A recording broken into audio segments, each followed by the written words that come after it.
12강 주의 재림 우리 세대 세계 복음화라는 주제로 말씀을 나누겠습니다. 반드시 주님은 다시 오신다고 말씀해 주셨습니다. 그리고 반드시 다시 오시죠. 약속하셨기 때문에 그렇습니다. 약속을 안 하셨는데 열심히 뛰는 건 자기 능력 과시용일 뿐이죠. 주님이 초림의 약속을 성취하셨듯이 반드시 재림도 성취할 것입니다. 그렇기 때문에 재림에 대한 교리는 정통이라면 교단과 교파, 신학교의 단체 모두가 동의하는 내용이죠. 그렇다면 성도의 삶의 방향은 다시 오실 주님을 향하여 전부 세팅되어야 되는 거죠. 그래서 주님의 재림에는 크게 4가지 특징이 있는데 첫 번째는 모든 사람이 볼 수 있도록 오시는 거예요. 누가복음 21장 27절에 그때 사람들이 인자가 구름을 타고 능력과 큰 영광으로 오는 것을 보리라 말씀해 주고 있습니다. 두 번째는 올라가신 그대로 오신다는 거죠.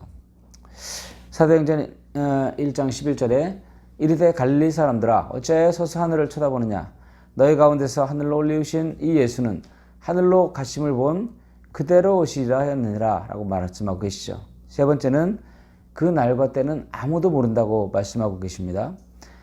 마태복음 24장 36절 또 42절 44절에 보면 그러나 그날과 그때는 아무도 모르나니 하늘의 천사들도 아들도 모르고 오직 아버지만 아시느니라. 그러므로 깨어있으라. 어느 날에 너희 주가 임할는지 너희가 알지 못함이니라. 이러므로 너희도 준비하고 있으라. 생각하지 않은 때에 인자가 오리라 라고 말하고 있습니다.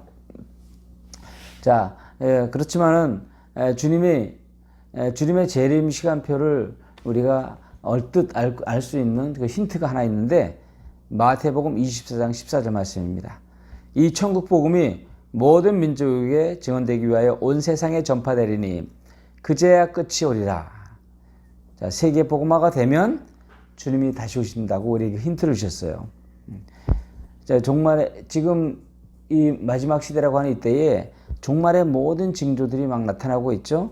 뭐 666이니 뭐 이러면서 극단적인 재림론자들이 나타나고 휴거 뭐 절기 계산해서 막 겁을 주고 그러는데 거기에 흔들릴 필요가 없습니다.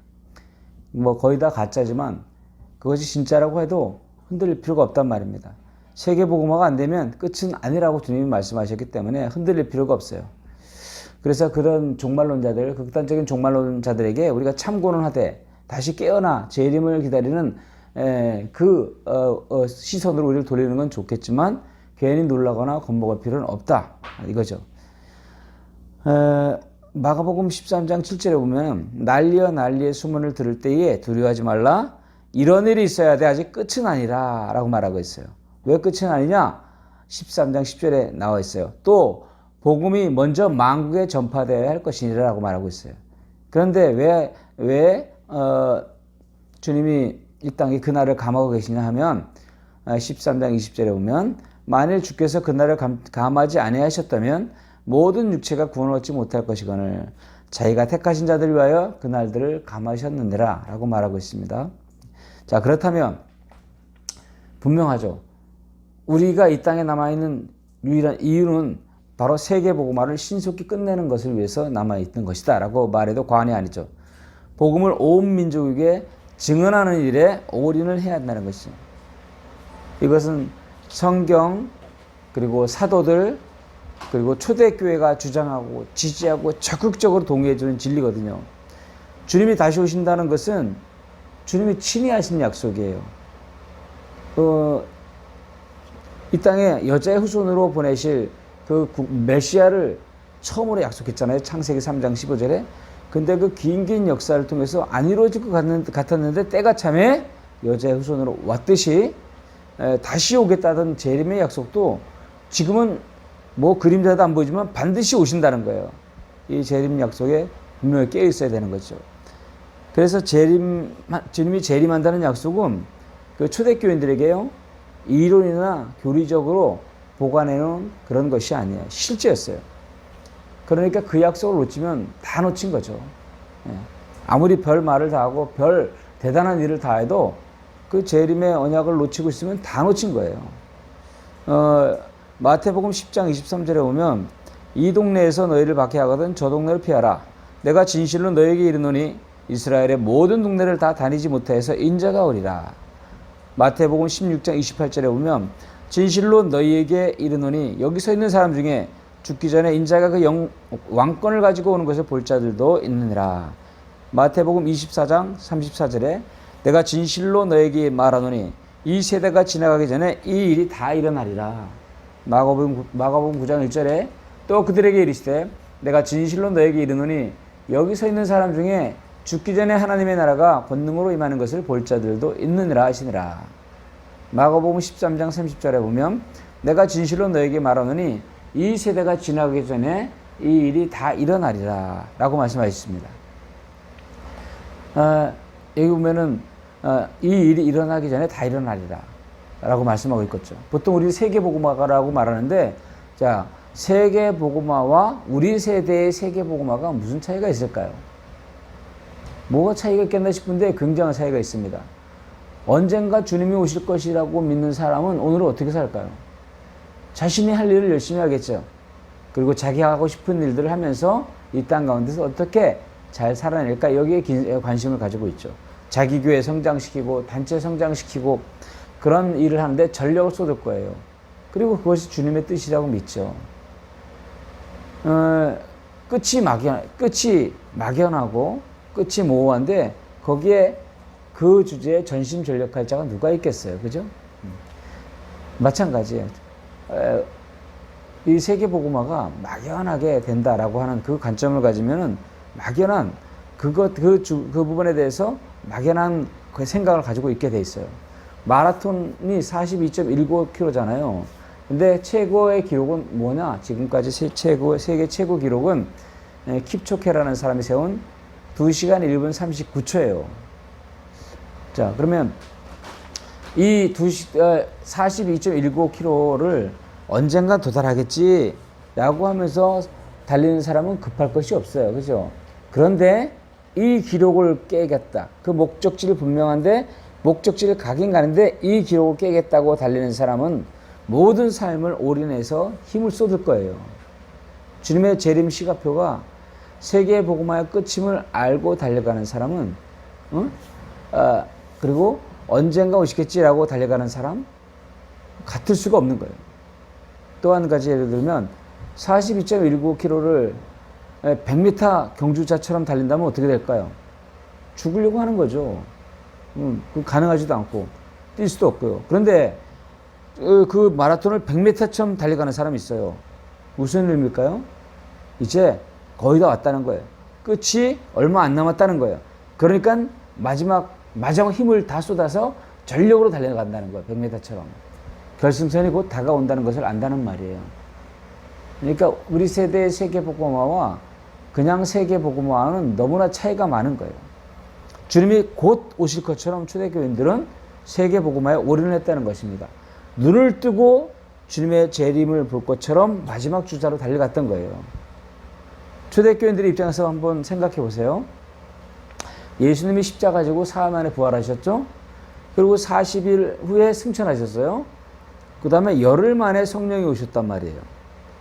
그런 다음에 사도행전 2장에 바로 3,000명이 회심을 하게 돼요. 4장에서는 5,000명이 구원을 받아요. 6장에서는 허다한 제사장 무리까지 구원을 받는단 말이에요. 그리고 사도행전 8장에 가면 이미 사마리아에까지 복음이 증거되는 거예요. 이렇게 보면서 이 복음화의 속도가 굉장히 빠르게 진행된다는 걸 알 수 있을 거예요. 이때 제자들 입장에서 서보세요. 그러면 주님이 마태복음, 마가복음 등지에서 하셨던 말씀들이 어떻게 들렸겠어요? 내가 왕권을 가지고 다시 올 때 너희 중에 살아있는 자들도 있을 것이다. 또 이 세대가 지나가기 전에 이 일이 다 일어나리라. 이 말씀이 그 사람들, 초대교회 제자들 눈앞에서 펼쳐지는 것 같았을 거예요. 그래서 그들은 자기 살아있을 때 주님의 재림을 볼 것을 믿고 뛰었을 것이란 말입니다. 사도행전 1장 8절에 성령이 임하시면 권능을 받고 너희가 땅끝까지 이르러 내 증인이 되리라고 말씀하셨잖아요. 이 말씀이 지금 자기 눈앞에 펼쳐지는 것 같잖아요. 사도행전 8장까지 갈 때는 벌써 예루살렘 온 유대를 넘어 사마리아까지 복음이 전해진다고. 사도행전 8장밖에 안 됐는데. 그러니까 이 땅 끝이 남은 거예요. 복음화의 속도가 이렇게 빠르게 진행되는 걸 보면서 거침없이 말씀이 막 흥황되게 달려가는 걸 보면서 주님이 하신 말씀도 생각나고 또 일어나는 현상도 보니까 너무나 폭발적인 거예요. 사도행전 2장에는 이미 15개국의 나라가 그 나라 언어로 복음을 전하고 문이 열려버렸잖아요. 이런 것을 몸으로 체험하면서 언젠간 오겠다? 아니면 500년 후에 어느 때인가 오겠다? 이런 생각을 가졌을 리가 없다고요. 그런데 이상하게 주님 오시지 않았어요. 사도들 이후에 그 사람들은 속사도들이라 하거든요. 그들도 다 죽어가는데 안 오신 거예요. 오신다고 했는데 왜 안 올까? 주님은 거짓말 하실 분이 아닌데, 그렇다면 그분은 주님이 아니지 않느냐 하는 논쟁이 붙었는데, 그런 논쟁이 붙으니까 변호하는 입장에서 야, 주님은 안 오신 게 아니야. 이미 오셨어. 성령은 오셨어. 이렇게 말해버리고 결론을 내버린 거예요. 그런데 잘 보면 주님이 말씀하신 건요, 성령이 오신다는 그것이 아니라 주의 재림의 때를 두고 하신 말씀이라고요. 그렇다면 주님이 거짓말 한 걸까요? 그럴 리가 없죠. 주님이 하신 말씀을 듣는 독자는 그들이나 우리나 동일해야 되는 거예요. 우리에게나 2000년이 굉장히 긴 시간이지, 주님 앞에서는 그냥 한 장의 종이 위에 펼쳐놓은 현재 그 시간, 또 동일한 시간이나 마찬가지라는 거죠. 1000년이 하루 같다고 하신다면 겨우 우리는 이틀 지난 거잖아요. 제자들에게만 하신 말씀이 아니라 2000년 후에 있을 우리도 염두에 두시고 하신 말씀이란 것입니다. 그리고 이후에 일어날 거룩한 주님의 백성들에게도 하신 말씀이에요. 그러니까 성경의 말씀 언약은 과거인들의 성경이 아니에요. 나와 관계없는 말씀이 무슨 그게 힘이 있겠어요. 지금 우리에게도 현재의 말씀으로 들어야 된다는 거예요. 너희는 너희 때에 올 것을 믿고 살아라. 이런 메시지잖아요. 그러니까 그때 초대교회 사람들은 그렇게 그 말씀을 믿고 살았을 때 오실 것을 믿고 뛰었단 말이에요. 그렇다면 지금 살아간 우리도 거기에 조금도 뒤지지 않게 믿고 뛰어야 된다는 것이죠. 왜냐하면 그것은 주님의 소원이고 뜻이었기 때문에 그래요. 그렇게 믿고 전 인생을 허비하듯이 살았는데 주님이 안 오셨다. 그럼 우리가 잘못 산 걸까요? 사도들과 초대교인들은 그냥 헛된 삶을 사는 건가요? 그렇지 않죠. 그런 삶이 존재 이유며 성도들을 향한 주님의 뜻이기에 얼마나 큰 영광이겠어요. 헛된 시간 보내지 않고 하나님의 뜻에 따라 믿음으로 살아갔던 그 삶이 어떻게 헛되게 되겠어요.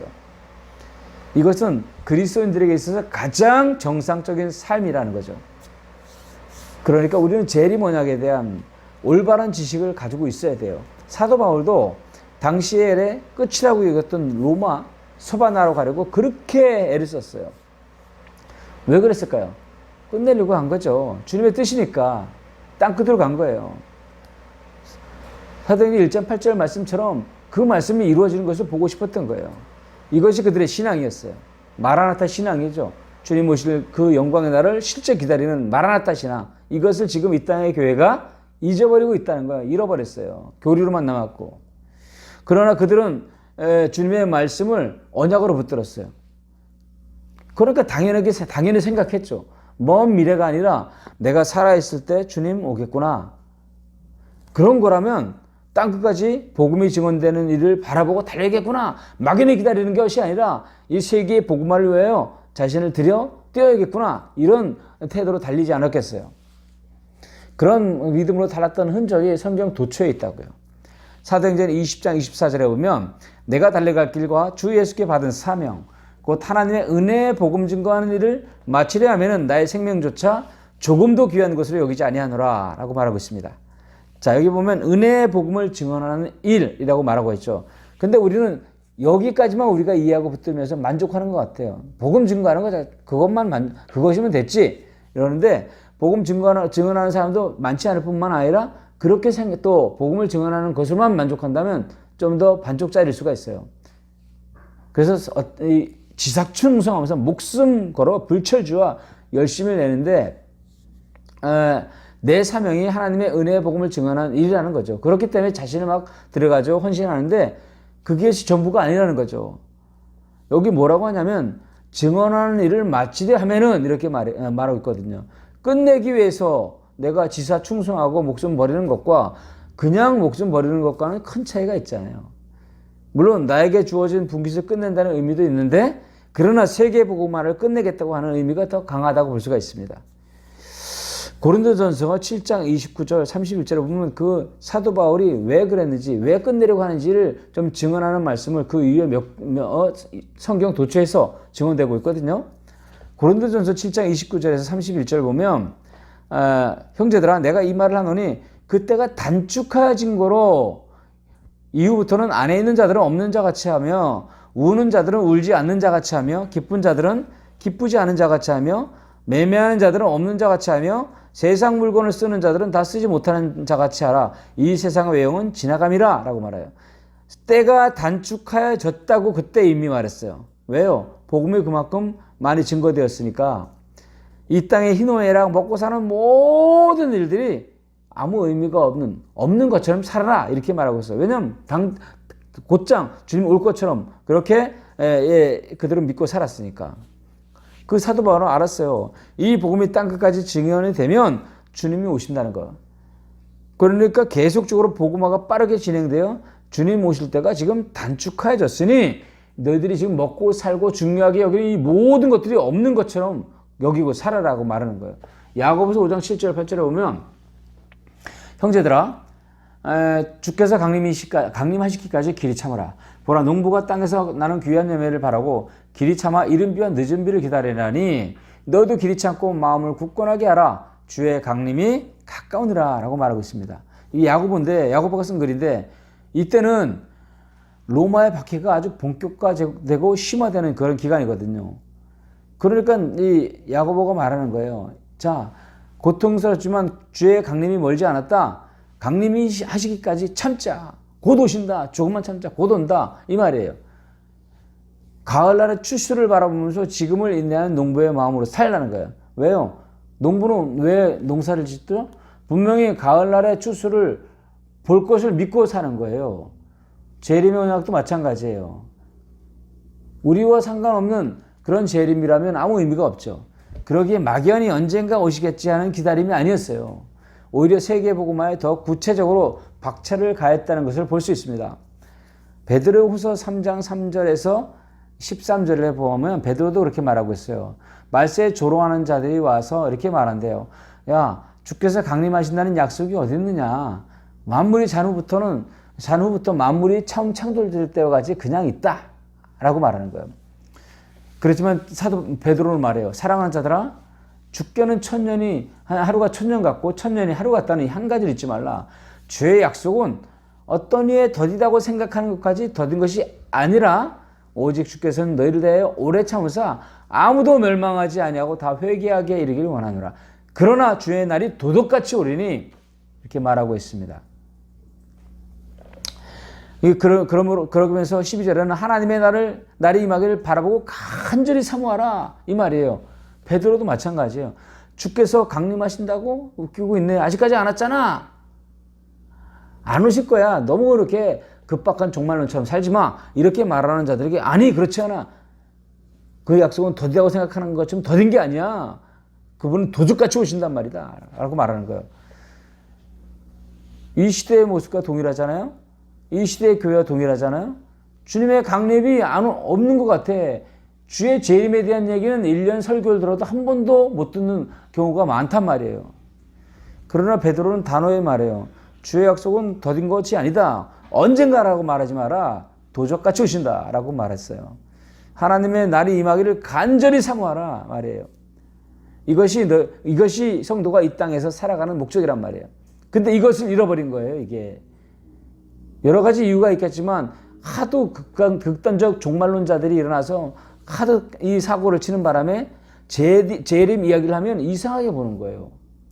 원래 정통 기독교가 외쳐야 될 주제가 재림이란 말이에요. 게다가 곧 오신다고 하면 더 이상한 눈으로 봐요. 게다가 우리 세대에 오실 것을 바라는 믿음으로 살자라고 하면 큰일 나는 거예요. 이 땅의 교회가 이상한 눈으로 보는 거예요. 더 이상 이 땅의 교회는 재림을 사모하지 않아요. 이거는 뭔가 비정상적이에요. 이거는 정상이 아니에요. 곁길로 가 있는 거예요. 완전히 망가져 버린 걸 수도 있어요. 별 훌륭한 일은 많이 하지만 재림의 소망, 마라나타 신앙을 잃어버렸다고 하는 건 끝을 잃어버린 건데 이건 다 잃어버린 거죠.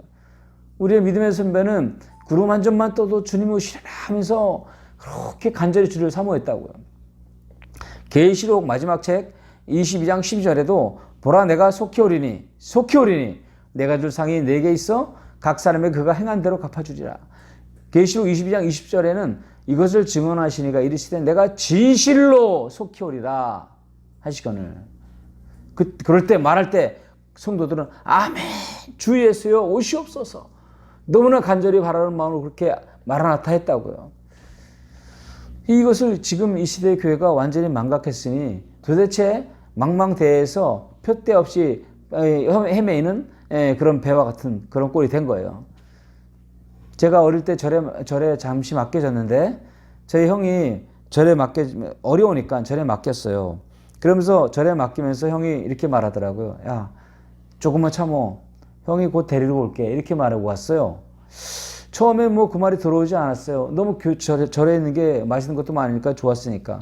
그런데 살다 보니까 너무 힘들고 또 나중에는 이렇게 거기서 사는 게 너무 고통스럽고 외롭고 그렇다 보니까 형의 말이 생각났어요.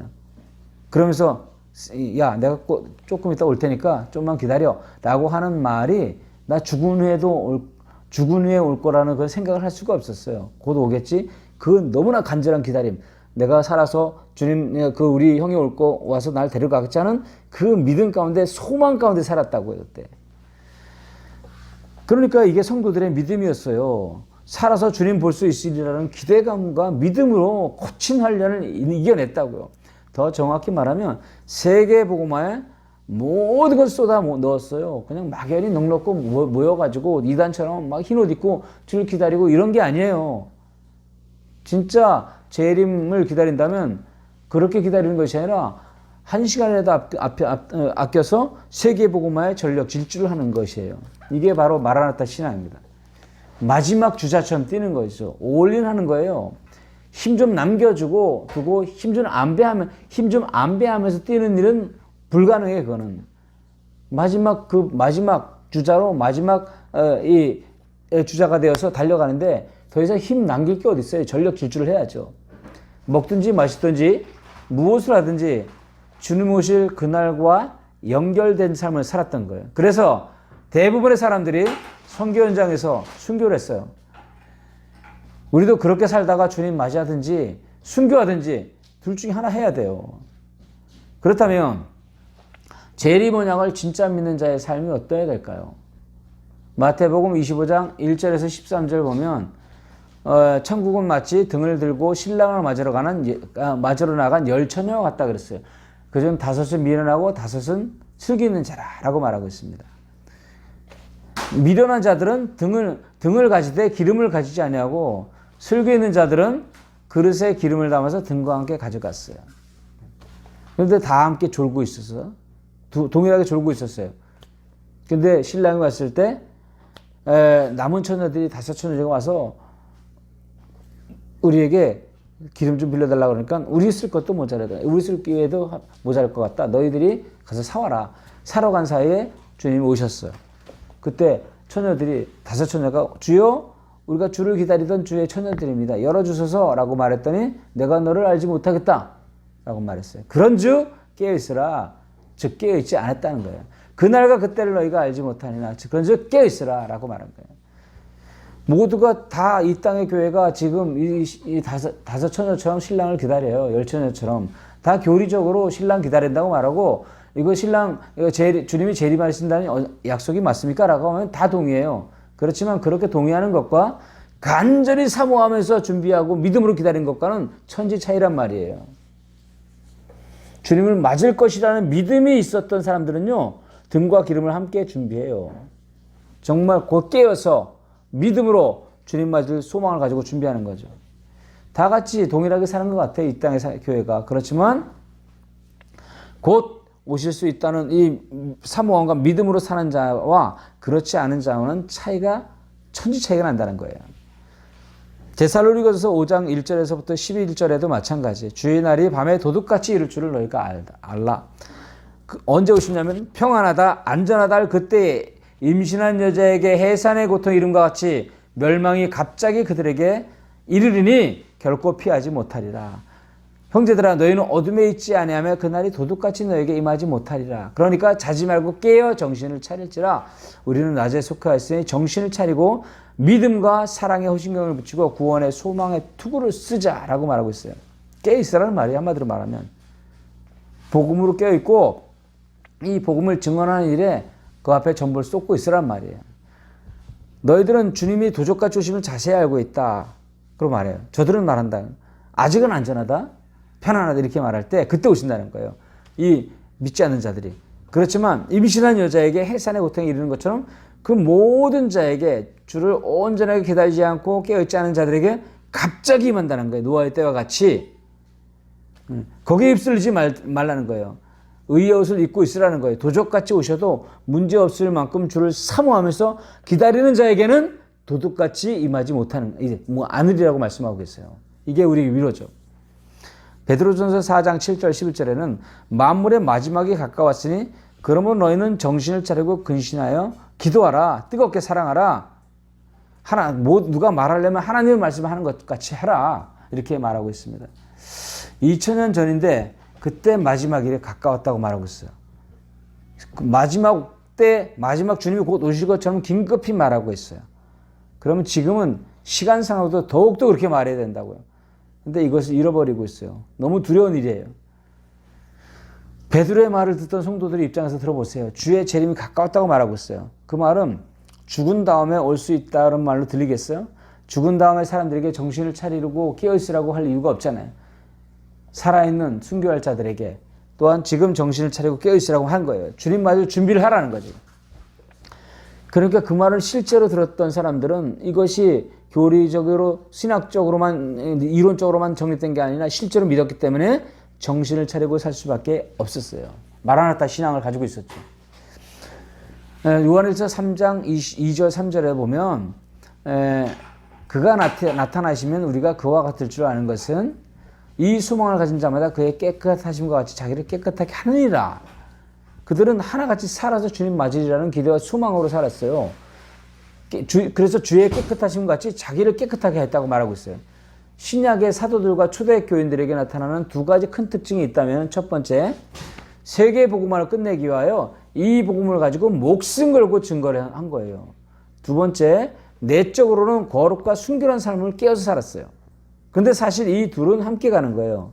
현재 많은 사람들이 내적 거룩과 순결만을 외치면서 거기에만 집중하고 있는데 그게 틀린 거예요. 끝날 주님 맞기 위한 신부로서의 거룩함, 이건 마땅하잖아요. 그런데 거룩함과 세계복음화를 위한 증인의 삶은 딱 붙어 있는 거예요. 거룩함이 없이 어떻게 세계복음화를 하겠어요. 현대교회는 의를 위한 박해가 아니라 죄 때문에 비난을 당하기가 일수죠. 지금 개교회주의, 교단주의, 성장주의 등으로 많은 지탄을 받고 있어요. 내적인 거룩함을 잃어버리고 외적인 성교의 확장도 지금 상실한 것 같아요. 다 놓쳤어요. 주를 향하여 이 소망을 가진 자마다 그의 깨끗하심과 같이 자기를 깨끗하게 하느리라고 말했어요. 주의 재림에 대한 소망은요, 사실 성도들을 가장 깨끗하고 거룩한 삶으로 인도한다고요. 그리고 세계복음화의 언약에 어떤 방식으로든 뛰어들어요. 수많은 위협과 현란한 유혹이 있어요. 그런 날마다 복음 앞에 서고 두려움과 떨림으로 자기 구원을 이루어 간다고요. 막연한 기다림이 아니라 세계 복음화가 너무나 실제이기 때문에 로마의 박해 시대도 또 중국의 박해 시대도 그런 거룩한 자기를 거룩하게 하는 그 일이 탁월하게 드러났다고요. 우리도 날마다 진리의 복음 앞에 철저히 진단받고 점검받아야 돼요. 동시에 복음으로 전 세계를 살리는 일이 일어나야 된다는 거예요. 결국 내적인 폭발과 외적인 팽창이 함께 일어나야 되는 거죠. 이것이 부흥이 일어날 때 일어난 현상이에요. 둘 중에서 하나라도 놓치면 주님이 원하시는 삶이 아니에요. 둘이 함께 가야 돼요. 그래야 우세복이 가능해. 거룩만 강조한다면 성교의 돌파가 일어나지 않고 세계 복음화에만 집중한다면 거룩을 잃어버릴 위험이 있어요. 사실 재림을 소망하고 믿는 사람이 가장 거룩한 삶을 살고 있다는 것을 저희들이 증인이잖아요. 엎치락뒤치락 쉽게 넘어지던 그 삶에서 정말 깨어있는 삶으로 살 수 있게 만든 게 바로 우리 세대의 세계복음화의 비전이었거든요. 주님을 그토록 사랑하고 기다리는 신부가 어떻게 막 살겠어요? 주님이 우리 때 오는 것을 믿고 살아가는데 어떻게 막 살겠냐고요. 그리고 그런 세계복음화가 한이 되어 주님 오실 날이 한이 되어버린 자가 어떻게 자신을 쳐서 복종시키지 않겠냐고요. 이 비전이 없이 거룩하게 살려고 하면 참 힘들어요. 그죠? 끝이 있기 때문에 지금의 고난과 박해를 인내하며 살아갈 수 있는 거예요. 그러니까 세계복음화는 거룩한 순종으로 가능한 거예요. 이 땅의 교회가 지금 이것을 잃어버리고 있는 겁니다. 말씀드렸듯이 그토록 주님 볼 것을 믿고 뛰었는데 근데 주님이 안 오셨어요. 그러자 1세기 말에 논쟁이 벌어졌는데 이것이 일명 파루시아 논쟁이에요. 파루시아 논쟁인데 이런 거죠. 야, 주님이 오신다고 했는데 왜 안 왔냐? 그때 진짜 이렇게 믿고 살았어요. 그러니까 이 논쟁이 생긴 거예요. 진짜 올 것을 믿고 살았다는 거예요. 파루시아 논쟁이 일어난 거 보면. 오신다고 했는데 왜 안 왔냐? 주님이 정말 거짓말 친 건가? 그럼 그분은 하나님이 아닌데 하면 이런 막 여러 가지 공격이 있고 하나님이 거짓말 친 거 아니냐 이렇게 공격이 있을 때 다른 부류에서는 야 아니야 주님은 거짓말 치지 않아 약속대로 오셨어 그런데 성령으로 오셨어 이렇게 결론을 내려버렸어요. 자 그런 결론을 낸 것까지는 좋았다 쳐요. 그런데 이 논쟁이 벌어진 후에 성령으로 오셨다고 결론이 나니까 결론은 났는데 기독교계는 그때부터 뭔가 확 달라졌어요. 그 논쟁 이후에 내가 살아있을 때에 주님이 오신다는 믿음이 현격하게 추락해버린 거예요. 왕권을 가지고 성령이 오셨으니까 목숨 걸고 뛸 이유가 없잖아 이제. 내가 살아있을 때 주님 오신다는 믿음으로 살 이유가 사라져버렸잖아요. 성령 오셨는데. 그렇게 하면서 중세 암흑기가 1000년간 지속된 거예요. 1000년간. 어마어마한 시간 동안. 미국의 학생 자원운동의 모토가 무엇이었어요? 2세대의 세계복음화였어요. 놀랍게도 초대교회의 교회들이 꿈꿨던 환상과 꿈을 그들도 꾼 거예요. 이 운동으로 전무후무한 선교의 전진이 이루어졌죠. 그래서 19세기를 위대한 세기, 선교의 세기라고 칭하잖아요. 이것이 바로 바울과 사도들, 초대교인들이 가지고 살았던 믿음이었다고요. 주의 재림을 진정 꿈꾼다면 우리 세대의 세계복음화는 성도의 결론이며 목적이며 방향이어야 돼요. 우리 세대의 세계복음화라는 말을 저희들이 처음 들은 게 언제예요? 2014년이잖아요. 학생 자원운동을 통해서 우리가 그 이야기를 처음 들었는데 모든 사람이 많이 다 들었어요. 그렇지만 저는 그 말을 듣자마자 내 속에서 저거야 라는 마음이 확 들어왔어요. 마치 오래전부터 결혼하기로 예비된 어떤 사람을 찾은 것처럼 어떤 오래전에 결정된 운명처럼 그렇게 그냥 확 다가왔어요. 그리고 야, 그전에도 행복하고 뭐 이복이면 충분하다 라고 하면서 열정적으로 살았고 여한이 없었어요. 죽어도. 그러나 이 비전, 이것이 비전이 되자 우리 세대 세계복음화라는 이 주제가 비전이 되자 그냥 나는 그것과 결혼한 것 같았어요.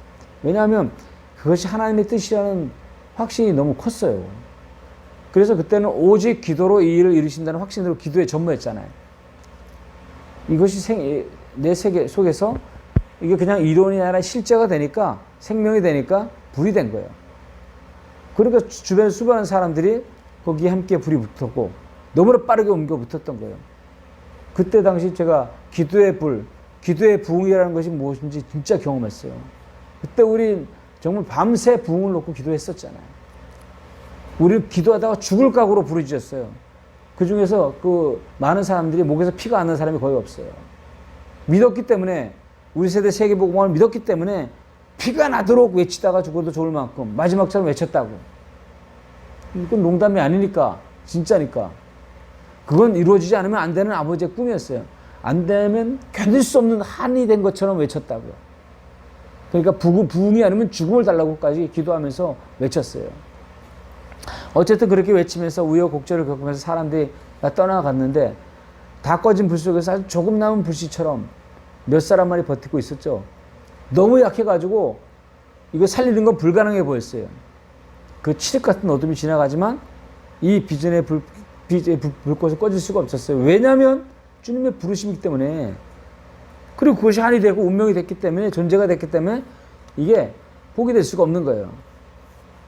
그렇게 8년이 지나고 2020년 초 어느 날 우리는 똑같은 주제를 외치는데 거기다 우리 세대 세계복음화의 메시지, 그 세계복음화 비전을 가진 다른 사람들을 만나게 된 거예요.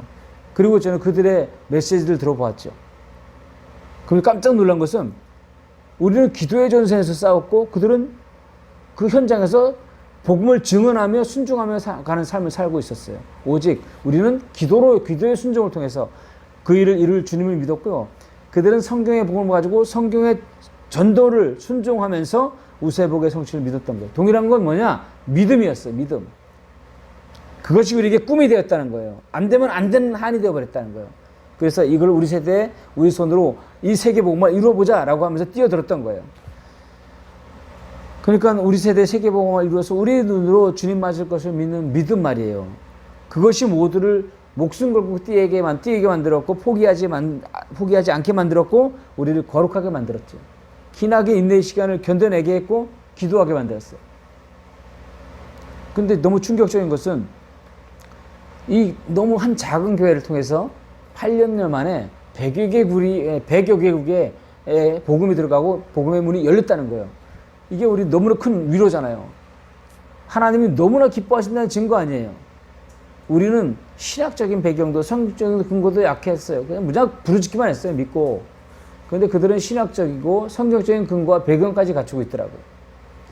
그러니까 이제는 막연한 불이 아니라 하나님의 지식에 넘치는 불이 된 거예요. 얼마나 큰 은혜겠어요, 이게. 그리고 우리 안에는 이 세대 안에서 역사의 마지막 주자라는 인식이 실제로 있었어요. 많은 사람들이 마지막 주자다라고 말하는데 그들에게는 얼마나 실제인지 모르겠지만 우리에겐 진짜 실제였어요. 우리 세대 세계복음화를 끝내리라는 마음으로 타올랐다는 말이에요. 이건 하나님의 절대 주권을 침해하는 것이 결코 아니에요. 인간의 교만에서 나온 것이 아니라고요. 우리의 능력이나 전략이 탄탄해서 나온 자신감이 아니라고요. 먼저는 하나님의 뜻이었고 그리스도 안에 있는 아버지의 열정이었기 때문에 우리는 당당했어요. 그리고 나 자신을 거기에 드리겠다는 신앙 고백이며 결단일 뿐이에요. 그러니까 이 복음과 이 비전을 받는 순간 이전처럼 살 수 없는 사람들이 있어요. 이런 말이 있잖아요. 어떤 새는 너무도 빛난 날개를 가졌기 때문에 세상에서 살 수 없는 새가 있다라는 말. 성경의 복음을 받고 성경의 전도에 대해서 눈을 뜬 사람, 그리고 우리 세대 세계 복음화의 비전과 약속을 받은 사람, 이 사람은요 그냥 평범하게 살 수 없어요. 이 사람은 행복한 사람이에요. 꿈꾸는 사람이기 때문에 그래요. 환상을 보고 예언하는 사람이에요.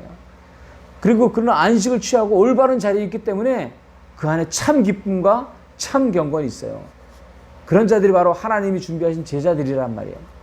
주님이 이 약한 세대에 하나님이 심판의 불을 내려야 되는데 복음이라는 걸 주셨단 말이에요.